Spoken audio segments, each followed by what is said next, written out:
So a lot of wealth was brought to Medina Munawwara that was gathered from these wars. People started coming from all over asking the Prophet ﷺ, O Messenger of Allah, give me this wealth. O Messenger of Allah, give me that wealth. O Messenger of Allah, give me this wealth. Generally, when someone would ask the Prophet ﷺ, what would his response be? Go ahead, guys. Yes. Right? That's why the famous Farazdaq, he said that وَمَا قَالَ لَا قَدْتُ إِلَّا فِي تَشَهُدِهِ وَلَوْلَا التَّشَهُدْ لَقَالَ لَاؤُهُ نَعَمْ. Alright, he said that the Prophet ﷺ never said la in his life, which means no, except for in tashahud. Ashhadu an la ilaha illallah. Had it not been for tashahud, his la would have been na'am, his no would have been yes. It's his way of saying the Prophet always said yes to people whenever they came. The Prophet ﷺ would give, the Bedouin would come, the Prophet would give, the poor person would come, the Prophet would give. His daughter came, Fatima radiallahu anha. She said, O Messenger of Allah, I'm married, I have kids, so much work at home. Can I get a servant who will come and help me with my bread and help me do my work, take care of stuff for me? The Prophet ﷺ says to her, O Fatima, if you wish, you see how he's giving her an option? He's training her to make the right decision. He says, if you wish, I can give you a servant and that servant will help you. Or if you wish, I can teach you a dua. If you read it before you go to sleep, in the morning when you wake up, you'll have wings, Red Bull. You'll have all the energy to do whatever you need. Which one does Fatima radiallahu anha choose? Does she walk home with a washing machine, with a dishwasher?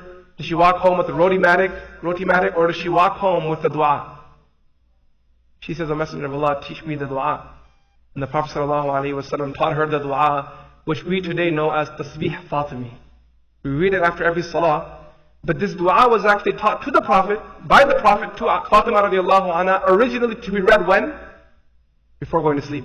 He taught her, read this before you go to sleep, Allah will give you energy during the day hours. And then it's also included, the Prophet ﷺ would also read this very same tasbih after prayer as well.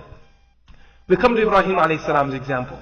When he's parenting and preparing his young man, Ismail a.s., he sees a dream, and in his dream, he's slaughtering his son. He sees a dream, and in his dream, he's slaughtering his son. He knows that he's a prophet of Allah, which means his dream is revelation, so he knows what needs to be done. A Nabi of Allah never has doubt in his revelation. He knows exactly, this is revelation from Allah, I need to do this. So Ibrahim a.s., he comes to his son, and he doesn't say to him, son, let's go, time to chop your head off. He talks with him. He says to him, Inni ara fil manam anni adbahuka. I saw in a dream that I was slaughtering you. If your father came and told you that, I saw a dream I was slaughtering you, what would you do? 911.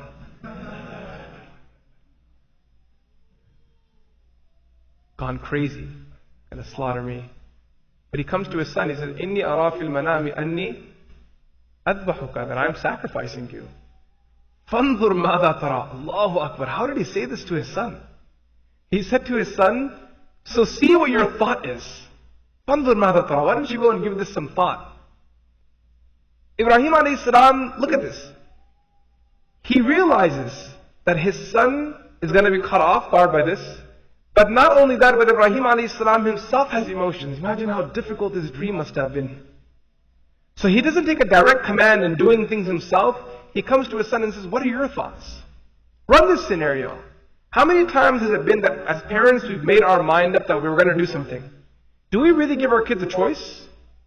Mom and dad are sitting together in their Sienna driving to Nebraska Furniture. We're getting them a bunk bed. And the kids are like, hey, that's our bed. Do we get to choose which bunk bed? You're getting the one that's cheapest. And the father says, we're getting our son a bed protector too. He's like, Dad, I'm 7 years old. Please have some respect for me. I don't pee myself anymore. Their children don't get a part at any part. They don't get, their opinion isn't heard. Their thought isn't heard. They aren't included in any part of it. And then what happens is when you keep neglecting them, their place within the family, one of two things happen. Either they disconnect from the family altogether, and they just kind of find their own little corner, their own little world, their own group of friends, or they go online and they find their little Warcraft community, their online gaming community that they become family with, people who actually listen to them, people who appreciate them. Or what ends up happening is that when they grow up in life, they become so tired of not being heard, all they want is everyone in the world to listen to them. You know, the whole millennial syndrome. Where everywhere you go, your opinion has to count because no one's heard you all these years. No one's ever taught you that, you know what, this is the time where your opinion does count. And right now, guess what? Your opinion, it doesn't count. Or we're going to work on this not from your perspective, but from a communal perspective. Ibrahim alayhi salam tells his son, "Oh my son, you tell me what you want to do." And because of years and years of training, because Ibrahim alayhi salam had constantly worked with him and taught him how to make decisions, what does he say? He says, "Oh my father," and even the language he uses there is not angry or frustrated dad. It's, "Oh my beloved father, Ya Abba tif'al ma tu'mar." "Oh my father, do as you are commanded." Why is that? Because I've seen in your life that you've done a lot of crazy things and Allah always came through. And if Allah came through there, then Allah is going to come through here as well. "Satajiduni insha'Allahu min as-sabirin." Allah willing, you will find me to be very patient. This is what you call parenting. This is what you call developing. Like father, like son. And Ismail alayhi salam continues it. The Prophet sallallahu alayhi wasallam come to him. You know, as Muslims, every Muslim has an ultimate, actually first, let's step back from Muslims. Every human being has a personal role model. Then within that, when it comes to Muslims, we have a role model. Our greatest role model is the Prophet Muhammad sallallahu alayhi wasallam. For the Prophet of Allah, he had someone that he used to look up to. قَدْ كَانَتْ لَكُمْ أُسْوَةٌ حَسَنَةٌ فِي إِبْرَاهِيمَ. The Prophet sallallahu alayhi wasallam's role model, the person who he constantly looked up to was Sayyidina Ibrahim alayhi salam. I mean, imagine how much the Prophet loved him, how much the Prophet admired him, that when the Prophet had a son, guess what he named him? He named him Ibrahim. He had one son, he named him Abdullah after his own father. He had another son, he named him Ibrahim off of Sayyidina Ibrahim alayhi salam. One day the Prophet sallallahu alayhi wasallam stood in front of the Kaaba and he said, "Ana da'watu Abi Ibrahim," that I am a result of the dua made by my father Ibrahim alayhi salam. So, like father, like son, I understand one element of it is the relationship that Ibrahim alayhi salam has with Ismail alayhi salam, which is up for a lot of discussion. But I wanted to spend the remaining part of today's gathering focusing on the influence that Ibrahim alayhi salam had on generations to come all the way down, you know, more than 30, 40 generations down on the Prophet Muhammad sallallahu alayhi wasallam. The Prophet sallallahu alayhi wasallam constantly looked up to Ibrahim alayhi salam. I mean, think about this. There's one hadith the Prophet sallallahu alayhi wasallam said to the Sahaba that Allah subhanahu wa ta'ala commands you to send salutations. Allah commands you to send salutations. Inna Allaha wa malaikatahu yusalluna ala nabi. Ya ayyuha alladhina amanu sallu alayhi wa sallimu taslima. Okay, this is the ayah of the Quran. So the Sahaba, when they heard this ayah, they said, "O Messenger of Allah, na'rafu salam, fa kayfa nusalli alayk?" O Messenger of Allah, we understand the concept of sending salam upon you because that was already taught to them. Assalamu alayka ayyuhan nabiyyu wa rahmatullahi wa barakatuh. It was a part of the tahiyyat, right? We already understand the concept of salam, na'rifu salam. We understand salam. فَكَيْفَ نُصَلِّي عَلَيْكَ? But how do we send salutations upon you?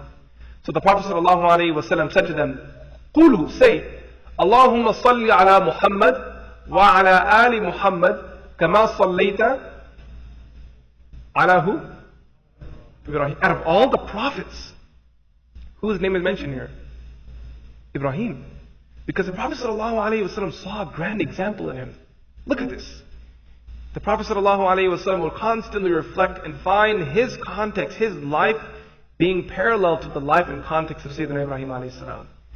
They were both born at a time where there were no Muslims alive. They were both born to idol-worshipping communities. Both of their families were responsible of the idols actually. The first person to believe in Ibrahim alayhi was first rejected by his father. The Prophet ﷺ was first rejected by his uncle. And the paternal uncle is in the darja of the father. The Prophet ﷺ was learning. Abu Lahab was the first to reject me. Azar was the first to reject him. And according to many mufassirun, by the way, Azar wasn't his father. Azar was his uncle. Even though the Quran says, وَإِذْ قَالَ إِبْرَاهِيمُ لِأَبِيهِ Azar. The Quran says Azar was his father. Many historians say, mufassirun, scholars of tafsir, they say their abun comes in the meaning of am. That's a common usage. You refer to the older brother of the father as your own father. Maybe in your culture you have this, or in our culture we say Badaba. Right? Your father's older brother is called what? The older father. You call that person father as well. The first person to reject both of them was who? Their own family. Ibrahim alayhi salam was thrown in the fire. Stones were thrown at the Prophet sallallahu alayhi wasallam. When Ibrahim alayhi salam was being tossed in the fire, an angel came to him and said, should we destroy these people? He said no. When the stones were being thrown at the Prophet, an angel came to the Prophet sallallahu alayhi wasallam and said, should we destroy these people? He said no. The first person to believe in Ibrahim alayhi salam was his wife Sarah. The first person to believe in the Prophet sallallahu alayhi wasallam was his wife Khadija. The second person to believe in Ibrahim alayhi salam was his nephew Lut alayhi salam. The second person to believe in the Prophet sallallahu alayhi wasallam, it was his cousin, but he was more or less like his nephew. Who was it? Ali radiallahu anhu. Ibrahim alayhi salam made hijrah for the sake of Allah. The Prophet sallallahu alayhi wasallam made hijrah for the sake of Allah. Ibrahim alayhi salam had two harams, Haram Makkah, Haram Quds. The Prophet sallallahu alayhi wasallam had how many harams? Two harams, Haram Makkah and Haram Quds. There is this long, lengthy description the scholars they give.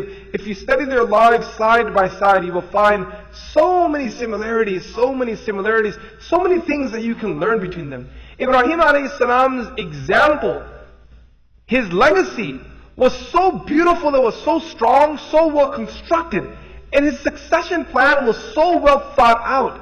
He must have spent nights and nights crying in front of Allah that Allah subhanahu wa ta'ala gave him a grandson like Muhammad sallallahu alayhi wa sallam. He stood in front of the Kaaba and made dua for his son. So as I close off this discussion, just to summarize my thoughts, bring them together so we can walk away with something. First things first, build your own legacy. Along with building your legacy, ensure that you have a succession plan. Remember that your kids are not animals, they're not slaves.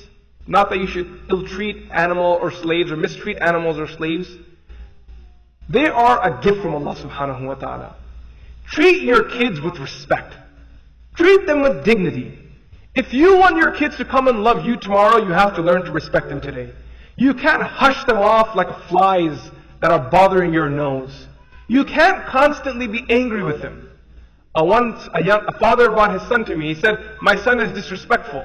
He doesn't spend time with me. When he comes home from college, he goes to his room, he talks with his friends on his phone, he never gives me any time. I'm his father. I asked the son, why don't you give your father any time? He said, 10 years ago my dad never gave me a minute of his time either. Now that he's old, he wants me to come and sit with him. When I was young and I needed someone to talk to, he was too busy with his life. You can say double, triple job because I have 10 families to support, but that doesn't mean anything to your child. To your child, what they want to see is you showing them some love. They want to be able to sit in a room with you where you smile at them, where you hug them, you embrace them, you love them. They don't want to see you. Parents are so obsessed with creating the perfect child that at the cost of trying to create the perfect child, nurture that perfect child, they end up losing the relationship with that child. You haven't created anything perfect at this point. At best, you've broken someone because the person that was supposed to love them the most wasn't a part of their life. Yes, children. And I'm going to say this to you. You can take it however you want. And I say this with fear in my heart because I have 3 sons.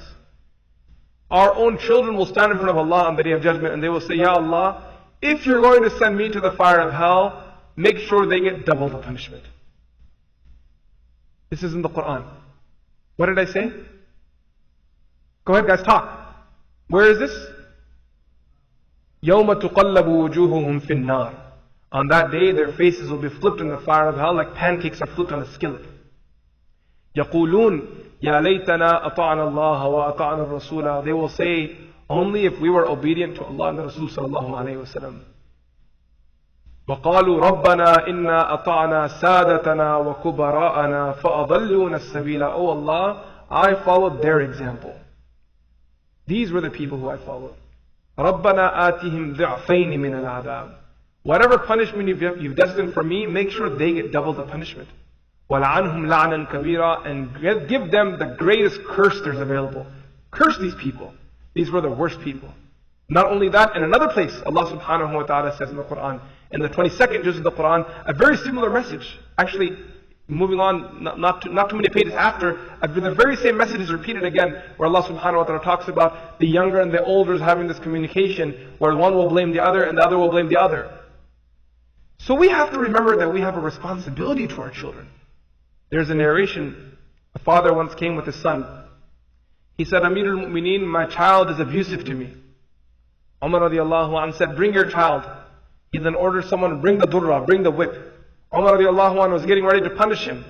The child said, Amir al-Mu'mineen, won't you listen to my part of the story too? Umar radiallahu anhu said, what kind of story can you have against your father? Meaning, can you even have a story? And he said, well, if this is a dispute, the dispute always has how many sides? 2. You heard his, now my turn. Umar radiallahu anhu said, go ahead. He said, I have 3 complaints against my parents. Number 1, my father gave me a bad name. And every time someone calls me Ju'al, every time someone calls me by that name, it makes me so angry, I get so frustrated. I think to myself, if you really loved me, why did you even give me this name? Umar radiallahu anhu asked the parents, is it true that you gave your child this name? They said, yes, he's right. Umar radiallahu anhu said, what's your second complaint? He said, my father married a lady from the Bedouin lands. She wasn't educated. They never gave me any education. Today my father is frustrated that I'm an uneducated person. Umar radiallahu anhu asked the parents, is it true that you failed him? You did not give him proper education? They said, Sadaqa ya Amir al-Mu'mineen, he's right, we failed him in his education. Umar radiallahu anhu said, what's your third complaint? He said, my third complaint is that because my father married a lady who was from the Bedouin lands, she was always harsh with him. And he was always harsh with her. I had always seen these two in an abusive relationship. And today, as an adult, when I'm abusive with them, they have a problem when I've never seen them being anything other than abusive with one another. Umar radiallahu anhu asked, is this true? He said, yes, this is right. So Umar radiallahu anhu said, by Allah, if I touch this child, Allah will punish me on the Day of Judgment. Go and fix your home. Go and deal with your affairs. You know, I can't tell you how many times kids have come and told me, and their parents outright are doing zulm on them. A young lady, a young man comes and says, Mom and Dad, this is the person who I'm interested in getting married to. This person is a good person. They have good iman. They are trustworthy people. This is someone who will keep our family happy, understands our family and the values, and is willing to accept, and I understand their family and their values. But the parents are heck bent that it's not going to happen unless I'm the one who chooses this person. This is zulm on your children. This is straight out zulm, and if you don't like it, then you can deal with it later on. You can go figure out a way to deal with it. Our children are not our slaves. My shaykh used to always say, every time you glare at your child with anger, know that Allah is going to ask you why you did that. That child was innocent. That child was helpless. That child was weak. If you did it with pure ikhlas, just for the intention of tarbiyah, your Lord will pardon you. But if you did it because you were angry, to put fear in that child's heart, you went on that child without right, then your Lord will hold you accountable. ثُمَّ لَتُسْأَلُنَّ يَوْمَئِذٍ عَنِ النَّعِيمِ. Every blessing from Allah you're accountable for. I've heard people saying this, that, you know what? Forget the example. I can give tons of examples like this. So we as parents, this is the point I want to make, we need to pull our act together. We need to stop viewing parenting as some sort of privilege. We need to view it more as a responsibility. We need to understand that we are accountable by Allah subhanahu wa ta'ala. With every blessing of Allah comes accountability. With every accountability comes, with every blessing of Allah comes with a responsibility. With every responsibility comes an accountability. If you look after your children with love, if you give them time, the most important thing a parent can give their child is what? Not an iPhone. That's not the most important thing you can give them. The most important thing you can give your child is your time. Sit with them, spend time with them. Enjoy their company, let them talk. Parents think that it's our responsibility, and I'm a parent too, so I'm guilty as well. We think it's our responsibility every time we sit with our kids, we lecture them, we advise them, we need to give them our divine wisdom. Jibreel alayhi salam just did ilqa, I have to convey it to you. Children are tired of listening. They want you to listen a little bit too. How about you sit down and ask them, how was your day today? Tell me what's going on. What's happening in your life? Tell me about your friends. How many of us have teenagers here? Raise your hands. Can you name 5 friends of your teenage child? You don't have to say yes or no. This is a question. I'm happy, mashallah. But this is a question. Can we name 5 friends of our teenage children? And if we can't, what that tells us, either our child is badly asocial, right? That's one thing. Or the other possibility, which is probably most likely, is that there are two lives that now coexist for this person. There's one life that's at home, one life that's at home, and one life that's outside. We need to be able to be a part of their lives. Be involved. Imam al-Ghazali rahmatullahi alayhi was asked, how do I know that I have been successful in my parenting? He said a successful parent will accomplish success in 4 departments in parenting. The first is what he said is, there's aqli tarbiyah. That you have nurtured your child to make them mature. You've taught them to become adults when it's time for them to be adults. As parents, again, so there's aqli, jismani, ruhani, mali. These are the 4 departments. When it comes to aqli, many parents think that this means that we give them an education, that's it. But at the cost of giving our children education, believe it or not, we have 21, 25-year-old young men and women who are absolutely immature. They have no maturity to them at all.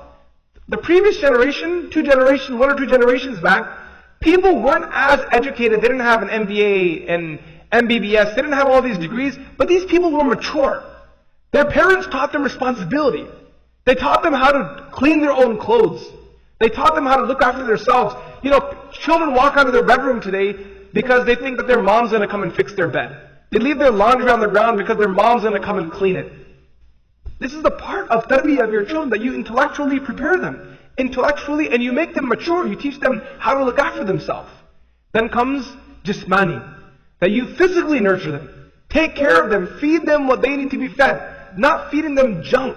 Unfortunately, in our day and age, what do we do with our kids? We feed them what's cheapest on the Walmart, rack. We take them what's on clearance and feed it in our kids and keep giving them junk and junk and junk. And we have Muslim kids who can't run, who can't move, they're unhealthy. And we can blame them all we want to, or we can turn the finger to ourselves and say that we were the ones who instilled in these children bad eating habits. As a parent, I'm very particular on this, by the way. Making sure my kids eat good. I'm always on a diet through the year. Anyone that knows me knows that when they meet me, they say, are you on a diet? That's the first question they're going to ask me. And the diet that I'm on, guess who else is going to be on it? Mom, 25 grams of protein. Keep them healthy. I'm not talking about giving them, overloading them with protein. You guys get the point. But the point being is that look after what you feed them. Have you guys ever heard of high fructose corn syrup? Yes or no? How many of you don't know what high fructose corn syrup is? Can you raise your hand real quick? That way I can introduce it to you. What's the one thing America grows? Corn. Do we grow a little corn or a lot of corn? When Americans have something in abundance, we genetically modify it and create a usage of it. So when you genetically modify corn, you have something called high fructose corn syrup. This high fructose corn syrup was tested on rats, and it resulted in impotency. What did I say? Clinically proven. Impotency, high fructose corn syrup caused mental disability within rats. And guess what the number 1 ingredient on everything we feed our kids is? When you go home, I want you to pick up a bottle of anything that's sweet, other than honey. Maybe honey has it too, I don't know. Other than honey, pick up anything that's sweet. Go pick up barbecue sauce, pick up your ketchup bottle, pick up your orange juice, pick up anything you want. And read the ingredients. When you read the ingredients of your ketchup bottle, guess what the first ingredient there is going to be? High fructose corn syrup. And if you've bought some very nice, mashallah brand of ketchup, it'll say tomatoes, high fructose corn syrup. This is what we're injecting into our kids when they're eating chocolates, when they're eating candies. They're constantly being fed this nasty junk. This is the stuff we feed our kids, and there's no concern. Until a few years back, there was this food blogger. I don't feel comfortable saying her name because the name of the food blogger, unfortunately, is not the most appropriate name to be said in the masjid. But there's this food blogger, some of you may know her. She did this expose on Subway a few years back. Anyone know what I'm talking about? Yes, no, yeah? Food. So she did this expose on Subway. And I've been eating Subway my entire life. When I read this, my mind was like sort of melting. I was like, I can't believe I did this to myself all these years. And the expose was on there is an ingredient in Subway bread that is illegal to eat throughout the world except for 2 countries. And one of the 2 countries that has legalized eating it is, guess which country? Gosh, it's not a Texas answer. I said, which country? The kid's like, Texas. I'm still getting used to Texas, by the way. Kind of catches me off guard. That ingredient is so harmful, it's so abnormal for a human being to ingest that it's actually used when you make tires. They use it for making tires. And this is the sort of stuff we're eating. When your kids want chicken nuggets next time and you decide to buy them some, or if you're just walking in Walmart and you pick up a pack of chicken nuggets, how many ingredients should it have in there? How many ingredients do chicken nuggets have? Chicken, some batter, some seasoning, maybe 5 ingredients at tops if it's like, maybe a little shan masala if that's your thing. 5 or 6 ingredients. Your average chicken nugget package has 25 ingredients on there. When I was in madrasa, I'll never forget this day. Someone sent a question. The question was, is the strawberry milkshake from so-and-so restaurant halal? When I read this question, I went to my sheikh and I said, what a silly question to ask. Are you looking to make things haram in your life? Are you like team haram or something? Why do you want to make strawberry milkshake haram? So my sheikh, Allah reward him for doing our tarbiyah right, he said, Hussain, never doubt the questioner, always doubt yourself. There must be some reason why they're asking this question. So go and do the research. Stop being lazy. So I emailed that particular company and I said, hey, you know what? Can I please get a detailed ingredient list of your strawberry milkshake?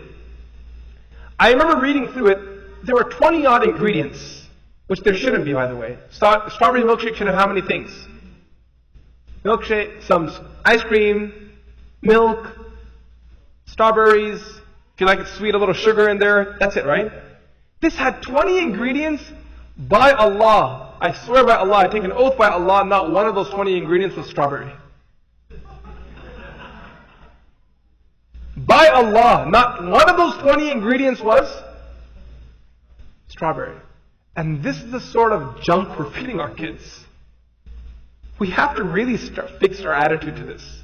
This affects their health.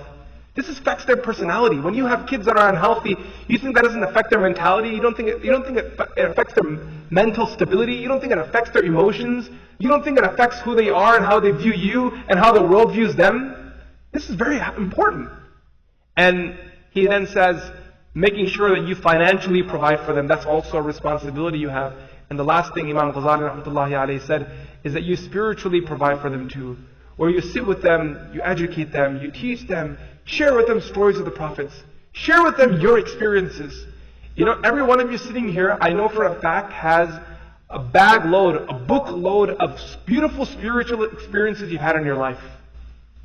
Share those stories with your kids. I remember once I was teaching, I'll end with this. I was once in England and I was teaching a Quran class. And we had a class on parenting. I mean, not parenting, the rights of parents. How to respect your parents. We covered the hadith on that. We covered that hadith, how you should take care of your parents. So one of the kids, he said, that Sheikh, do I really have to love my parents? My mom and dad really don't love me. Do I really have to love them? My mom and dad really don't love me. So I said to him, okay, you know what? I stopped the class and I said, everybody stop. Tomorrow you guys have an assignment. Everyone needs to go home, take a pen and paper, go to their parents and ask them, oh mom and dad, tell me a story of something you've done for me in my life that I have no idea you ever did for me. And come back to me tomorrow and bring those stories. The next day we had a cry therapy session. We were all sitting together, we were all just crying and crying. The kid who told me that his parents didn't love him, his dad told him that while he was playing cricket, in England they play cricket, someone hit him in the head with a cricket bat. He said, my dad carried me on his shoulder and ran to the hospital. He forgot to call 999. He said, my dad took me, he carried me on his shoulder, he ran 2 miles to the hospital and put me down. He said, my father didn't leave me. He stood by my side all the way through. And I said, now does your father love you? And he was in tears. That's why when my children were born, Muhammad, Ahmad, Mahmoud, the first thing I did was I made them email address. Weird thing? Yes or no? It's a weird thing to do, right? My wife's like, you're weird. Why are you making them a Gmail account? I said, trust me, I got an idea. And what I do every now and then is I send them an email. They don't have access to the email. Maybe one day when they turn 18 years old and he says to me, Dad, you don't love me, I'll give him an email password. You know what? Why don't you go check this out? And every time I'm doing research, when I come across an opinion, some interesting research that took me years to meet, I take a little shot of it and I send it to my son. I have like this little subject title, I call it Ilmi Gems. Sometimes I'll write them an email in Arabic and I'll say at the bottom I'll write, if you were worthy as I wanted you to be, you should be able to understand what I've sent you above. Agar tum kuch kaam kare hai, you should understand what it says above. Right? I keep sending them these small messages, small little emails. My son was hospitalized and I had to be with him. I took a picture of his head bleeding, gushing out. I sent him a picture. I said, this is what I did on the third day of Ramadan. I spent the whole day by your side, hoping that Allah would keep you safe and keep you healthy. As parents, we need to communicate this with them, so they appreciate it. That my mom and dad made such great sacrifices for me. And that's when, inshallah and aziz, when we do that tarbiyah right, you will then have children who will continue on the legacy, who will desire, who will love. My mother used to always sit with us and tell the stories of what she did for us. And believe it or not, until today, there isn't a night, there isn't a day, but I'm sitting there thinking of her, rahimahullah. Because she made a sacrifice for us, and there is no sane human being who will ever forget the sacrifice made by another for yourself. There were so many thoughts. I pulled them all together by asking Allah subhanahu wa ta'ala to inspire us all to be the right type of parents. Allah inspires us with the proper method of parenting. There is no cookie cutter method when it comes to this stuff. Every human being is unique, every child is unique, every parent is unique. Every stage of their life is unique. We pray that Allah holds us by the hand and teaches us to parent them properly. But my greatest dua is, Ya Allah, let our hearts feel the need for our kids. Let our hearts feel the need to serve them. Ya Allah, let us remain in their khidmah, rather than us being jabbar, dhalim, king, rulers, oppressors above them. Ya Allah, bring love and mercy into our homes. Ya Allah, allow us to love our children, allow them to love us. And Ya Allah, we ask for your love to be distributed amongst us all. Wa sallallahu ta'ala ala sayyidina Muhammad. Assalamu alaikum wa rahmatullahi ta'ala wa barakatuh.